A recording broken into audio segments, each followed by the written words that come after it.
বাংলাদেশের জন্মগ্রহণ করে আমি নিজেকে খুব গর্বিত মনে করছি। কারণ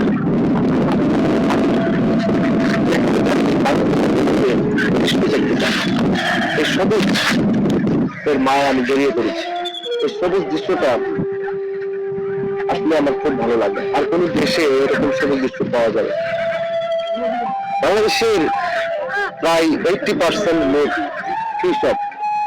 আমি সালাম জানাই বাংলাদেশের কৃষকদের, যারা ধান চাষ করে আমাদের প্রধান খাদ্য ভাতের চাহিদা, অর্থাৎ আমাদের খাদ্যের চাহিদাকে তারা পূরণ করেছে। সেই সব কৃষকদের আমি জানাই সালাম, আসসালামু আলাইকুম। তাই তো কবি কাজী নজরুল ইসলাম লিখেছেন, সব সাধকের বড় সাধক আমাদের দেশের চাষা, দেশ পাতারের মুক্তিকামী দেশের সেজা। আসলেই আমাদের উচিত কোন কাজকে ছোট করে দেখা আমাদের উচিত নয়, কারণ কৃষকেরাও এই বাংলাদেশের একটা সম্পদ। ভাই, আজকে যদি কৃষক না থাকতো, আসলে দেখেন আমাদের খাদ্য চাহিদা কে মেটাতো? আসলে এই পৃথিবীতে আমাদের কোনো কাজকেই ছোট করে দেখা উচিত নয়। একজন রাজমিস্ত্রির যেমন এই সমাজে মূল্যায়ন রয়েছে, একজন দিনমজুরির যেমন মূল্যায়ন রয়েছে, তেমনি একজন কৃষকের মূল্য কম না।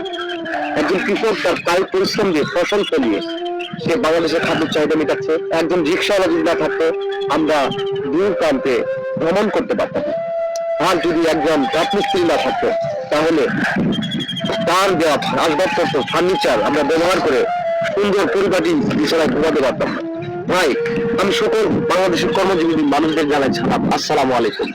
আপনাদের আল্লাহ দীর্ঘজীবী করুক, মঙ্গল কামনা করুক, এবং কি আপনারা সুন্দরভাবে আপনাদের কর্মকাণ্ড পরিচালনা করুন। কারণ আপনাদের কর্মকাণ্ডের ভিতরেই মাধ্যমে বাংলাদেশ উন্নয়ন করা সম্ভব। তাই আমি বলছি, যে কর্মে থাকুন না কেন, সবার কর্মটাকে আঁকড়ে ধরুন। আপনারা হালাল উপার্জন করুন।